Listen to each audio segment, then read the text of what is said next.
Yeah, so today is gonna be very interesting because I'm gonna share with you how I got my first 1K clients, which is obviously the highest I charge. Probably, yeah, I started charging my second year, I think. Yeah, second year. Yeah, so prior to that, I was charging very low ticket prices, which is not sustainable. Like, obviously, I need to survive. Like, I can't just charge random prices. My business needs to survive as well as me. Yeah. So previously, I used to just charge like whatever without taking account of my own personal expenses as well as business expenses. So, for example, if I charged $100 for a logo, like there could be expenses for like $50. So I'm not really earning a profit or anything. Yeah. So, and I think this is a common thing that most people do, and they, like most people think that okay, I have to lower my prices, I have to charge low, but that's not the case. There are people who are willing to like pay for your premium prices, like obviously like whatever decent prices. It's all about like showing your worth. Yeah. Yeah. So today I'm going to share with you how I got my first 1K clients. It's actually very simple. Yeah, and it's something you could easily replicate. Yeah. Yeah, so today I'm going to share with you what I did before I got my first client. So the things I've done, like small things that helped me come to this point. Yeah. And I mean, things I can tell you how I got the clients, but there are obviously foundations that you need to fill in before it comes to that stage. Yeah. So this is what I did. So I think this was taken last year. It feels like a long time ago, but it wasn't.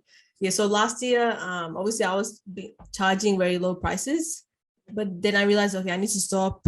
I need to think about my health and my personal expenses, my business expenses, and it just my business just started out as like an expensive hobby, which is clearly not worth it.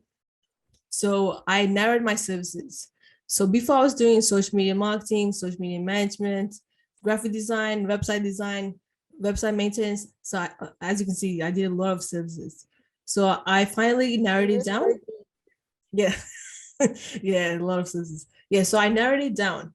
So I only did website and branding services, but I mainly focus on website design. Yeah. So branding, that's like something that's like a secondary service. Like if a client needs it, I give it to them. But my focus was to really position myself as a website design expert. Yeah. I mean, although I know I'm not an expert, I try I try my best to position myself as someone who is good at website design. Yeah. Yeah, so I think that was a big game changer because I position myself as an expert, and it's easy for people to remember what I do. Like like before I did a lot of services, most people like I think there's a point where a client like prospect asked me what do you do, and I couldn't answer. Yeah, which I told Mana before.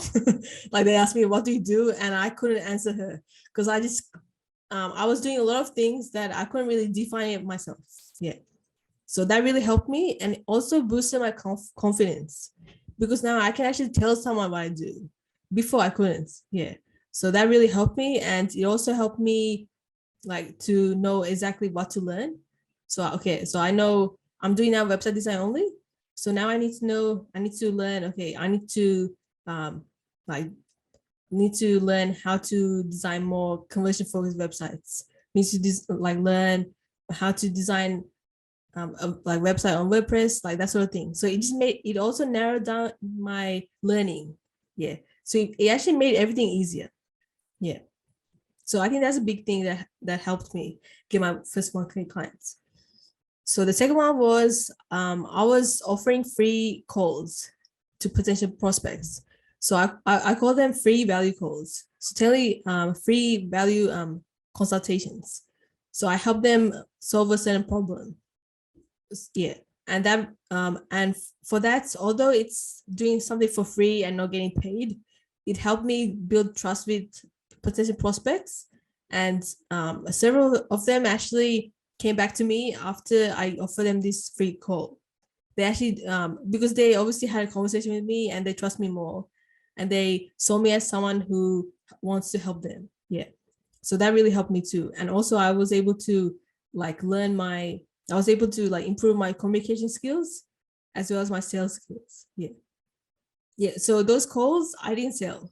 I was completely helping them out. Yeah. And most of the clients were very happy, and they were able to so I asked them for a review and they would do it happily. Yeah. So I was able to collect like social proof timely. Yeah. So that's the second thing I did. The third one, which is very similar, was like I set up a like business what's it, a Google My Business account, and I asked oh sorry, wrong one, but anyway, it's not here, but one of the things that really helped me was I created a Google My Business account where you can write reviews. I'll actually show you guys what that is. So if you search up my business name, oops. Okay, so this is called the Google My Business account. So you can write reviews. Yeah, so all my reviews here. So that really helped me, because a strategy I did was, after I did like a free value comments, like free call with the prospect, I would ask them to write a review, and they would write a review here. And then while they're doing that, they see other reviews. Yeah, so that kind of motivates them to work with me, because they see there's good reviews from other clients. Yeah, so that helped with them. That really helps them to make a decision if they want to work with me. Yeah, so that definitely helped. But anyway, so before I got that 1K clients, I set up my business website properly, which included samples of my work and testimonials. Yeah, so that really is very important. Yeah, like especially if you're a website designer, like if your website doesn't work, like that's a really red flag. Like you have to have your own website if you're a website designer. Yeah. And the fourth thing I did was I obviously optimized my social media, especially my Facebook profile. I made sure that like I had all my details about my business, so that normally if someone messages you using their personal profile, the person who got that message will look at your profile and see what kind of if there's any information, if you're a real person, that sort of thing. Yeah, so that really helped. Yeah, so I made sure that I put my like updated profile photo, include links, like correct links of my websites, that sort of thing. Yeah, so those are the things I did. I also it doesn't exist. Okay, I have several Facebook groups, but this one I actually deleted for some reason. But yeah, so like I made sure I had a Facebook group that focused on my like expertise, which is website design. Yeah, so it was called the website masterclass. Yeah, so my plan was to use that to send over prospects. Like if they're not ready to buy, I send an invitation to them so that they can get some sort of value and build trust in me. Yeah, so I had that set up before I got my first 1K clients. And another thing I did was I developed a flexible sales call plan. So whenever I have a call with a like prospect, I have something to like follow. Yeah, so that way I don't get stressed. I know exactly what to ask them, like what kind of questions to ask. Yeah. And lastly, like so while I was doing all this stuff, I was learning. Yeah, so I was watching YouTube videos like on my relevant like business area, like for example website design, how to like sell, close clients on Facebook, that sort of thing. Yeah, so I kept on learning. The learning never stops, and it's very important for you guys too. Like you can't stop learning. Yeah, because if you want to grow, you need to like improve your skill sets. Yeah, you can't be the same person. But yeah, those are the things that I did before I got the clients. So let me go through the process. Yeah, so I'll show you how I got my first clients. It's actually very simple. I don't have much to say really, but yeah. Okay, moving on. So here's the first step. So on a Facebook group, I saw a business owner needing help. So that this was the post. They asked if there was any online resources to update their branding. Yeah.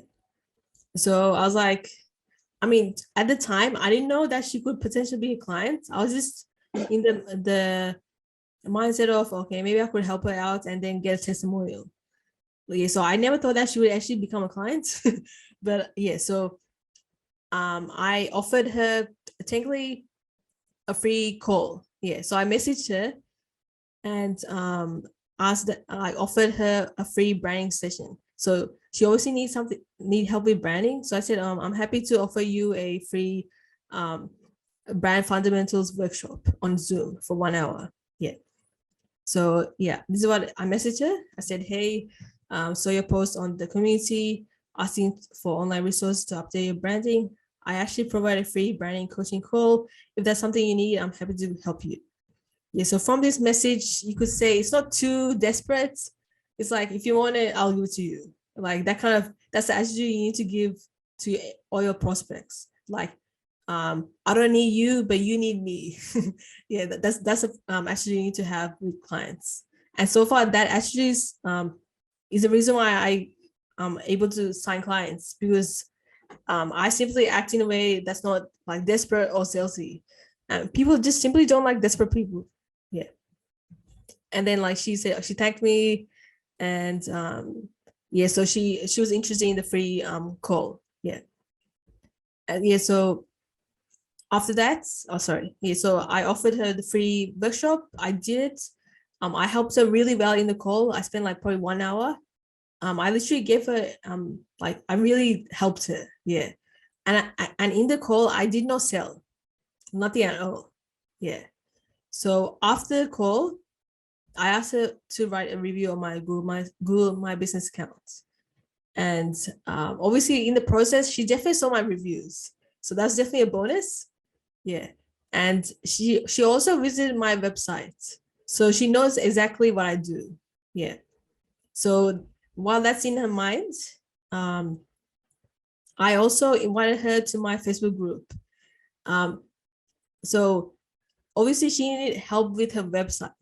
So I said, oh, I have a free, I have a Facebook group where I share the tips on how to improve your website.